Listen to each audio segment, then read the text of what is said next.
जय शिवराय. आपण या निवडणुकीत मुंबईसह महाराष्ट्रात आपण कोणालाही कुठल्याच प्रकारचा कसलाच पाठिंबा दिलेला नाही. काही जणांनी काही बांधवांनी कुठं कुठं पाठिंबा दिलेला असेल किंवा त्यांचा तो वैयक्तिक काही जणांनी निर्णय घेतलेला असेल, त्यांना तो अधिकार आहे.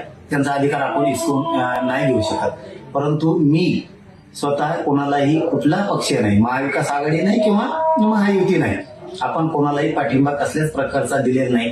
कोणाचे काही पत्रक प्रसिद्ध झाले असतील पाठिंब्याचे किंवा अनेक काही मुंबईमध्ये काही प्रकार झाले असतील, परंतु माझा कोणालाही अक्षरशः खरं सांगतो कसं कुठलाही पाठिंबा नाही. पूर्वीचे कधीचे काळीचे तरी कुठले व्हिडिओ काढलेत आणि त्या माध्यमातून कुठंतरी ते व्हायरल केले जातात, अशी काहीतरी एक माहिती मिळाली. म्हणून एक माझी सगळ्यांना नम्रपणे विनंती की आमचा कोणालाही कसलाही पाठिंबा नाही. कोणाचं काही पत्रक कोणी काढलं असून पाठिंब्याचं, त्या पत्रकाबद्दल सुद्धा ते त्यांचा वैयक्तिक अधिकार आहे, तो त्यांचा वैयक्तिक निर्णय आहे. माझा म्हणून मी कोणालाही पाठिंबा दिलेला नाही. हे सगळ्यांनी बांधवांनी सगळ्यांनी समजून घ्यावं. ना महायुती ना महाविकास आघाडी.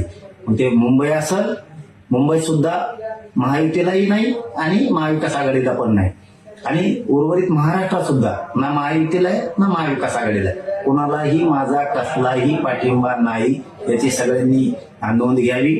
चळवळीत असणाऱ्या पोरांना मात्र सगळ्यांनी लक्ष ठेवलं पाहिजे.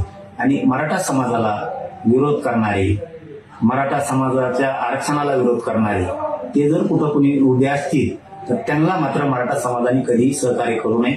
शेवटी ते मराठ्यांच्या लेकरांच्या मुळावर उठणारे लोक असतात, हे मराठा समाजाने समजून घ्यावं. पुन्हा एकदा तेच सांगतो की पूर्वीच्या कधीच्या क्लिप बाहेर काढून ते आता व्हायरल करून पाठिंबा असं जर कोणी म्हणत असेल तर ते चुकीचं आहे. मी मुंबईसह महाराष्ट्रात कुठंही ना महायुतीला ना महाविकास आघाडीला कुठेही मी पाठिंबा दिलेला नाही. कोणाचं पत्रक जरी असलं पाठिंब्याचं तरी त्या पत्रकाशी माझा काही संबंध नाही. धन्यवाद.